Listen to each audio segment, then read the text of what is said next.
Assalamualaikum warahmatullahi wabarakatuh.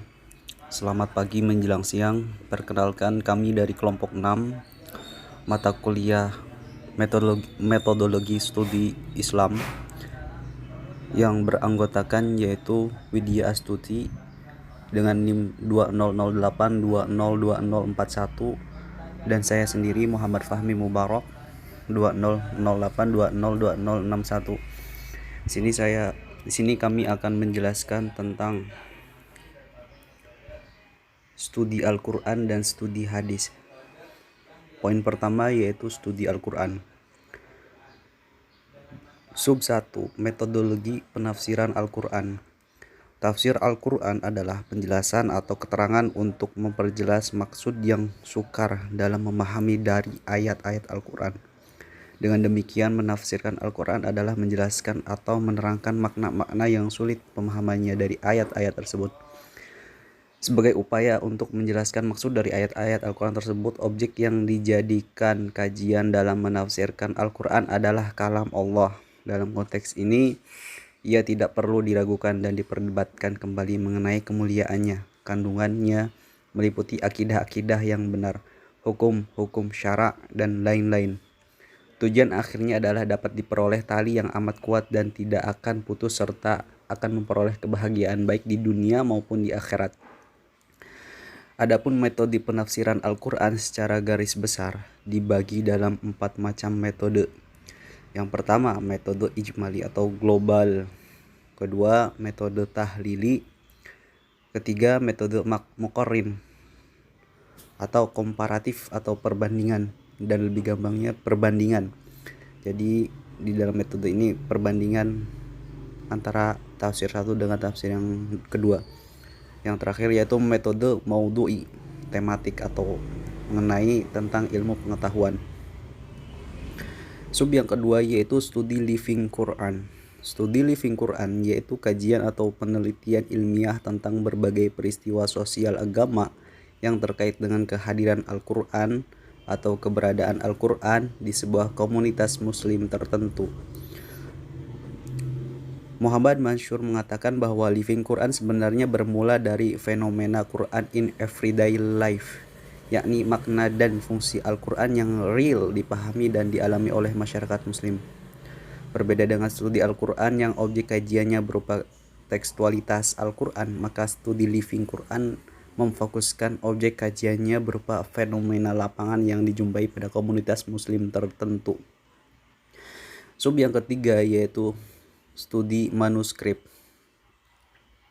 Manuskrip berasal dari bahasa Latin, yaitu manuscriptus yang bermaksud ditulis tangan.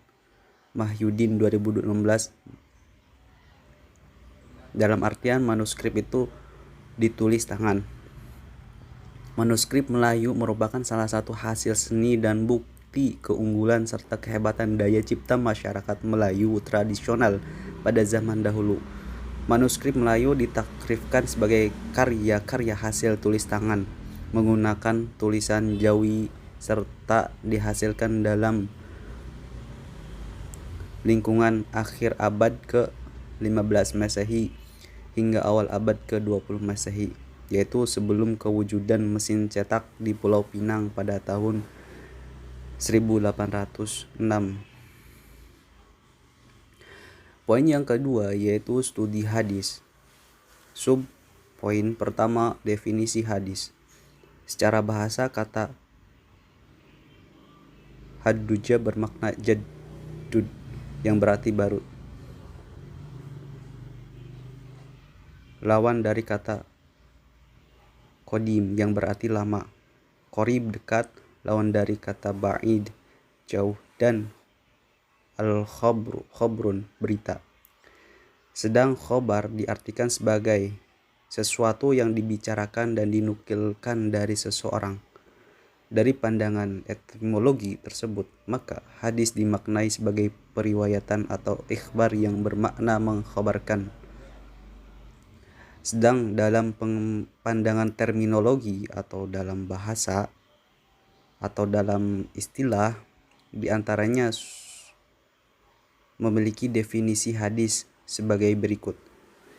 sesuatu yang disandarkan kepada Nabi Shallallahu Alaihi Wasallam berupa perkataan, perbuatan, atau pengakuan serta sifat. Sub yang kedua yaitu metode pemahaman hadis. Dalam metode penelitian hadis dibutuhkan tidak hanya kritik sanad dan kritik matan, namun juga pemahaman atas kandungan hadis. Pemahaman terhadap hadis sebagaimana telah dijelaskan di atas mempunyai keragaman acuan. Ada yang disepakati dan ada yang menyisakan polemik. Ulama hadis telah menyusun kaidah-kaidah dalam bentuk konsep guna memandu pemerhati dan peneliti hadis dalam memahami hadis secara komprehensif. Di era kontemporer, konsep tersebut telah mengalami penyempurnaan. Misalnya penggunaan berbagai pendekatan ilmu sosial dan humaniora seperti bahasa, hermeneutika, sejarah, sosiohistori, psikologis, medis, dan antropologis dengan mengedepankan kontekstualitas. Artinya, hadis Nabi tidak ditangkap makna dan maksudnya melalui redaksi tekstualnya saja, tapi juga dengan mengaitkan kontekstualnya. Kebahasaan mencakup balaghah, mantik, nahwu, sorof, filologi, semantik, hermeneutika, dan lain sebagainya. Pendekatan bahasa digunakan guna mendapatkan makna dan maksud yang tepat dan dikehendaki oleh hadis yang berbahasa Arab itu. Sub yang terakhir, yang ketiga, yaitu studi living hadis. Secara lebih detail dan terperinci, kemunculan terma living hadis ini dipetakan menjadi 4 bagian. Pertama, sebagaimana yang telah disebutkan, living hadis hanyalah satu terminologi yang muncul di era sekarang ini. Kedua, pada awalnya kajian hadis bertumpu pada teks baik sanad maupun matan. Ketiga, berbeda dalam kajian living hadis, sebuah praktek yang bersandar dari hadis